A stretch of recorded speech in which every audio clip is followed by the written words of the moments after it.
എല്ലാവർക്കും കുഞ്ഞാമിനാസ് റെസിപ്പിയിലേക്ക് സ്വാഗതം. അപ്പോൾ നിങ്ങൾക്ക് എല്ലാവർക്കും അറിയാലോ, ടിക്ടോക്കിലും യൂട്യൂബിലൊക്കെ ഇപ്പോൾ ചക്കക്കുരു ഷേക്ക് ട്രെൻഡിങ് ആയിക്കൊണ്ടിരിക്കുകയാണെന്ന്. അപ്പോൾ നമ്മളും ഈ ചക്കക്കുരു ഷേക്ക് ഇവിടെ നമ്മളുടെ കിച്ചണിൽ ഉണ്ടാക്കി നോക്കുകയാണ്. അപ്പോൾ ഇതുവരെ ഈ ചാനൽ സബ്സ്ക്രൈബ് ചെയ്തവരൊക്കെ ഒന്ന് സബ്സ്ക്രൈബ് ചെയ്ത് കൊടുക്കുക. അതുപോലെ മുമ്പത്തെ വീഡിയോസൊക്കെ ഒന്ന് കണ്ടു നോക്കുക. അപ്പോൾ നമ്മളുടെ ഇന്നത്തെ ഷേക്കിൻ്റെ മെയിൻ താരം എന്ന് പറയുന്നത് ഈ ഇരിക്കുന്ന ചക്കക്കുരു ആണ്. അപ്പോൾ ഈ ചക്കക്കുരു ഞാൻ നന്നായി തൊലി കളഞ്ഞ് വെച്ചിട്ട് നന്നായി വൃത്തിയാക്കി കഴുകി വെച്ചിട്ടുള്ളതാണ്. അപ്പോൾ നമ്മൾ ഈ റെഡ് കളറ് കോട്ടിങ് കളയുന്നില്ല കേട്ടോ. ഇത് ഉണ്ടെങ്കിൽ ഗ്യാസ്, അസിഡിറ്റി അങ്ങനെ പ്രശ്നങ്ങളൊന്നും ഉണ്ടാവില്ല. പിന്നെ കുറേ ഔഷധ ഗുണങ്ങളുള്ള ഒരു കവറിങ് ആണ് ഈ റെഡ് കളറുള്ളത്. നിങ്ങൾക്ക് വേണ്ടെങ്കിൽ അത് ചുരണ്ടി കളയാവുന്നതാണ്. നെക്സ്റ്റ് നമ്മൾ ഒരു കുക്കറിലേക്ക് ഇട്ടിട്ട് അല്പം വെള്ളം ഒഴിച്ച് കൊടുക്കുക. അതിൻ്റെ ഒപ്പത്തിന് വെള്ളം ഒഴിച്ച് കൊടുക്കുക.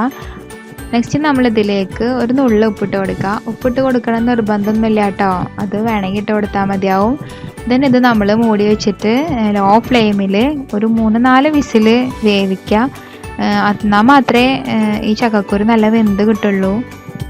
അപ്പോൾ നമ്മളെപ്പോഴും വേവിക്കുമ്പോൾ പാകത്തിന് വെള്ളം ഒഴിച്ച് കൊടുക്കാനായിട്ട് ശ്രദ്ധിക്കണം, അല്ലെങ്കിൽ ആ ചക്കക്കുരൊക്കെ കരിഞ്ഞു പോവുള്ളൂ. അങ്ങനെ നമ്മളുടെ ചക്കക്കുരു ഇപ്പോൾ ഒരു 3-4 വിസിലിന് ശേഷം നല്ല വെന്ത് കിട്ടിയിട്ടുണ്ട്. കണ്ടില്ലേ, കറക്റ്റ് നല്ല വേവായി കിട്ടിയിട്ടുണ്ട്. നെക്സ്റ്റ് നമുക്കിതൊന്ന് ചൂടാറുന്നത് വരെ വെയിറ്റ് ചെയ്യാം. നെക്സ്റ്റ് ഇത് നമ്മൾ അരക്കുന്നതിന് വേണ്ടിയിട്ട് ഒരു ബ്ലെൻഡർ എടുക്കുക.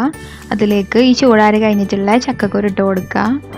നെക്സ്റ്റ് നമ്മൾ ആവശ്യത്തിന് മധുരം ചേർത്ത് കൊടുക്കുക. ഇവിടെ ഞാൻ 5 ടേബിൾ സ്പൂൺ പഞ്ചസാര ചേർത്ത് കൊടുത്തിട്ടുണ്ട്. നെക്സ്റ്റ് കുറച്ച് ഐസും കട്ടിട്ട് കൊടുക്കുക.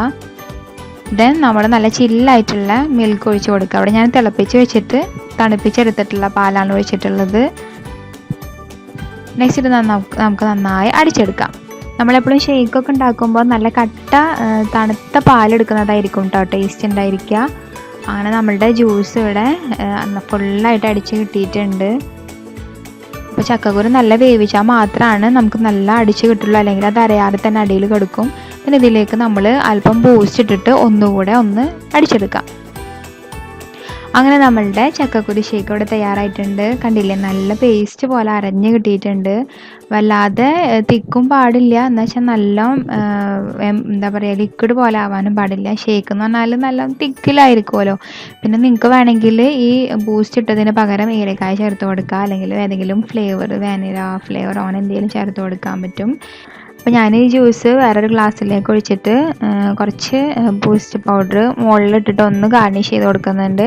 അപ്പോൾ അത് വളരെ ടേസ്റ്റിയാണ്. എനിക്ക് ടേസ്റ്റ് ചെയ്തപ്പോൾ നമ്മളുടെ ചിക്കൂസ് ഉണ്ടല്ലോ, സപ്പോട്ട, അതിൻ്റെ ടേസ്റ്റാണ് കേട്ടോ തോന്നിയത് ഈ ഷേക്ക്. ഇനി നിങ്ങൾക്ക് എന്താ പറയുക, അതിൻ്റെ ചക്കക്കുരുവിൻ്റെ തൊലി ചുരണ്ടി കളഞ്ഞിട്ട് അടിക്കുകയാണെങ്കിൽ ബദാമിൻ്റെ ഫ്ലേവറാണെന്നൊക്കെ പലരും പറയുന്നത് കേട്ടു. അപ്പോൾ നിങ്ങൾക്ക് എങ്ങനെയാണെന്ന് വെച്ചാൽ ട്രൈ ചെയ്ത് നോക്കാം. അപ്പോൾ ഈ വീഡിയോ ഇഷ്ടമായി ലൈക്ക് ചെയ്യുക, പിന്നെ ഷെയർ ചെയ്യുക. ഈ ചാനൽ ഇതുവരെ സബ്സ്ക്രൈബ് ചെയ്തവരൊക്കെ ഒന്ന് സബ്സ്ക്രൈബ് ചെയ്ത് കൊടുക്കുക. നിങ്ങളുടെ അഭിപ്രായങ്ങളൊക്കെ കമൻറ്റ് സെക്ഷനിൽ അറിയിക്കുക. അപ്പോൾ താങ്ക്